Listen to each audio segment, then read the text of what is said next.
السلام على سيدنا محمد وآله وصحبه أجمعين أما بعد. Jabir bin Abdullah റളിയല്ലാഹു അൻഹു പറയുന്നു, ഒരു യുദ്ധത്തിൽ നബി സല്ലല്ലാഹു അലൈഹി വസല്ലമ തങ്ങളുടെ കൂടെ പങ്കെടുത്തതായിരുന്നു ഞാൻ. പക്ഷേ എൻ്റെ ഒട്ടകം പണിമുടക്കിയത് കാരണം തിരിച്ചുള്ള യാത്രയിൽ എനിക്ക് നടക്കേണ്ടി വന്നു. അങ്ങനെ ഒട്ടകം പണിമുടക്കിയ സന്ദർഭത്തിൽ എനിക്ക് തിരിച്ച് നടക്കേണ്ടി വന്നു. നബി സല്ലല്ലാഹു അലൈഹി വസല്ലം കാര്യം അന്വേഷിച്ചപ്പോൾ ഒട്ടകത്തിൻ്റെ അനാരോഗ്യാവസ്ഥ ഞാൻ പ്രവാചകന് പറഞ്ഞു കൊടുത്തു. ഉടനെ ഒട്ടകത്തിൽ നിന്ന് ഇറങ്ങി വന്ന നബി സല്ലല്ലാഹു അലൈഹി വസല്ലം അവിടുത്തെ തിരുകരങ്ങൾ കൊണ്ട് ഒട്ടകത്തെ സ്പർശിക്കുകയും അത് പൂർവ്വസ്ഥിതി പ്രാപിക്കുകയും ചെയ്തു. ഞങ്ങൾ യാത്ര തുടർന്നു. യാത്രയിൽ നബി സല്ലല്ലാഹു അലൈഹി വസല്ലം എന്നോട് പല കാര്യങ്ങളും ചോദിച്ചു.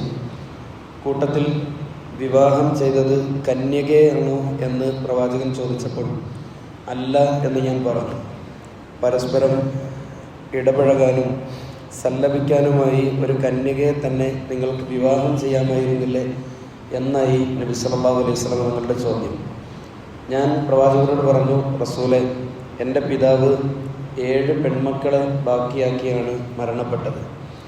എൻ്റെ സഹോദരിമാരുടെ തന്നെ പ്രായത്തിലുള്ള ഒരാളെ വിവാഹം ചെയ്ത് അവർക്കിടയിലേക്ക് കൊണ്ടുവരേണ്ട എന്ന് ആലോചിച്ചതായിരുന്നു ഞാൻ. അങ്ങനെയാണ് അവരുടെ കാര്യങ്ങൾ നോക്കി നിർത്താനും അവരെ ഒരുമിച്ച് നിർത്താനും പറ്റിയ ഒരാളെ ഞാൻ വിവാഹം ചെയ്തത്. ഇത് കേട്ടപ്പോഴേക്കും നബി സല്ലല്ലാഹു അലൈഹി വസല്ലം എനിക്ക് വേണ്ടി പ്രത്യേകം ദുആ ചെയ്തു. ശേഷം നബി സല്ലല്ലാഹു അലൈഹി വസല്ലം, നിങ്ങൾ ഒട്ടകം വിൽക്കുന്നുണ്ടോ എന്ന് ചോദിച്ചു. ഉണ്ട് എന്ന് പറഞ്ഞപ്പോൾ ഞാനത് വാങ്ങാമെന്ന് പറയുകയും ചെയ്തു. മദീന പള്ളിയിലെത്തിയപ്പോൾ എൻ്റെ മുമ്പേ തന്നെ മസ്ജിദിൻ്റെ വാതിലിൽ റസൂലുള്ളാഹി സ്വല്ലല്ലാഹു അലൈഹി വസല്ലം തങ്ങൾ എന്നെ കാത്തിരിക്കുന്നുണ്ടായിരുന്നു. ഒട്ടകത്തെ പള്ളിയുടെ പുറത്ത് നിർത്തി നമസ്കരിച്ചു വരാൻ അവിടുന്ന് എന്നോട് പറഞ്ഞു. ശേഷം നബി സല്ലല്ലാഹു അലൈഹി വസല്ലം തങ്ങളുടെ കൽപ്പന പ്രകാരം ബിലാൽ ഇബ്നു റബാഹ് റളിയല്ലാഹു തആല ഒട്ടകത്തിൻ്റെ വിലയായ വെള്ളി അദ്ദേഹം തൂക്കി നൽകി. തിരിച്ചു പോകാൻ നിന്ന് എന്നെ വിളിച്ചിട്ട് നബി സല്ലല്ലാഹു അലൈഹി വസല്ലം പറഞ്ഞു, താങ്കൾ ഒട്ടകത്തെയും കൊണ്ടുപോയിക്കോളൂ, അതിൻ്റെ വിലയും താങ്കൾ തന്നെ എടുത്തോളൂ. ഇത് ജാബിർ റളിയല്ലാഹു തആല വിശദീകരിക്കുന്ന അദ്ദേഹത്തിൻ്റെ ഒരു അനുഭവമാണ്. മനോഹരമായ ഒരുപാട് ജീവിത പാഠങ്ങൾ ഈ ഹദീസിലൂടെ, ഈ സംഭവത്തിലൂടെ നബി സല്ലല്ലാഹു അലൈഹി വസല്ലം പഠിപ്പിക്കുന്നുണ്ട്. ഒന്നാമതായി, പെൺകുട്ടിയുടെ കന്യകത്വം തന്നെയാണ് വിവാഹത്തിന് ഏറ്റവും അനുയോജ്യമായത് എന്ന പാഠമാണ്. വിവാഹമോചിതയായ സ്ത്രീ ഒന്നുകിൽ തൻ്റെ മക്കളുമായി തിരക്കിലാവുകയോ ആദ്യ വിവാഹമോചനത്തിൻ്റെ മുറിവിൽ നീറുകയൊക്കെ ആവാം. പുതിയ ഭർത്താവ് അതൊക്കെ അനുഭവിക്കേണ്ടി വരുന്ന സാഹചര്യം ഉണ്ടാവുകയും ചെയ്യും.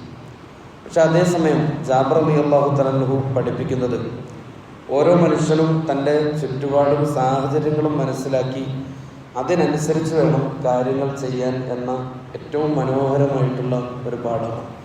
ജീവിതത്തെ സാഹചര്യാനുസരണം അതിന് കൈകാര്യം ചെയ്യാനുള്ള ഔചിത്യബോധം യഥാർത്ഥത്തിൽ ഒരു വിശ്വാസിയുടെ കൈമുതലാണ് എന്നാണ്.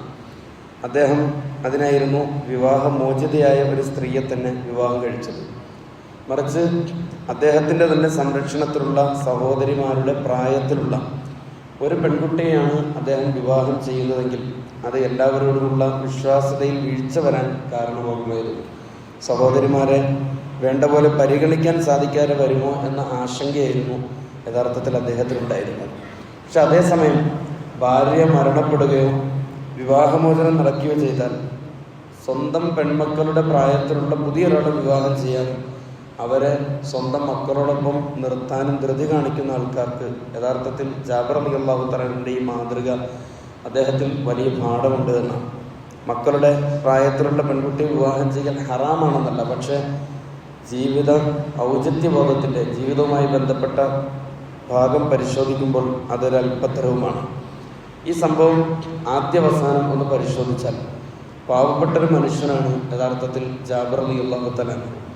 വിവാഹിതനായ അദ്ദേഹത്തെ സഹായിക്കുക എന്നതുകൂടി പ്രവാചകൻ സല്ലല്ലാഹു അലൈഹി വസല്ലം തങ്ങളുടെ അവിടുത്തെ ഉദ്ദേശമായിരുന്നു. അതുകൊണ്ടാണ് വിവാഹവുമായി ബന്ധപ്പെട്ട കാര്യം പല വിശേഷങ്ങളും ചോദിച്ചിറങ്ങിയ ശേഷം ഒട്ടകത്തെ വാങ്ങാം എന്ന വ്യാജേന അദ്ദേഹത്തിന് പണം കൊടുത്തതും അവസാനം ഒട്ടകം തന്നെ റസൂൽ സല്ലല്ലാഹു അലൈഹി വസല്ലം അദ്ദേഹത്തിന് തിരിച്ചു കൊടുത്തത്. ആളുകളുടെ അഭിമാനത്തിന് ക്ഷതമേൽപ്പിക്കാതെ ആളുകളെ സഹായിക്കാൻ എത്ര മനോഹരമായിട്ട് സാധിക്കും എന്ന് പ്രവാചകൻ സല്ലല്ലാഹു അലൈഹി വസല്ലം തങ്ങളും ജാബിർ റളിയല്ലാഹു തആല അൻഹു വളരെ കൃത്യമായി ഓർമ്മപ്പെടുത്തുകയാണ്. അഭിമാനത്തിന് ക്ഷതമേൽപ്പിക്കാതെ എത്ര മനുഷ്യരെ നമുക്ക് ജീവിതത്തിൽ സഹായിക്കാൻ കഴിഞ്ഞിട്ടുണ്ട്, ആരെയൊക്കെ നമുക്ക് സഹായിക്കാൻ കഴിയും എന്ന പാഠമാണ് ഇതിൽ നിന്ന്.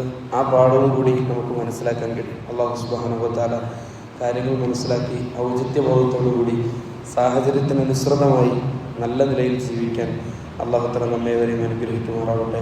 സുബ്ഹാനല്ലാഹി വബിഹംദിഹി സുബ്ഹാനക്കല്ലാഹുമ്മ വബിഹംദിക.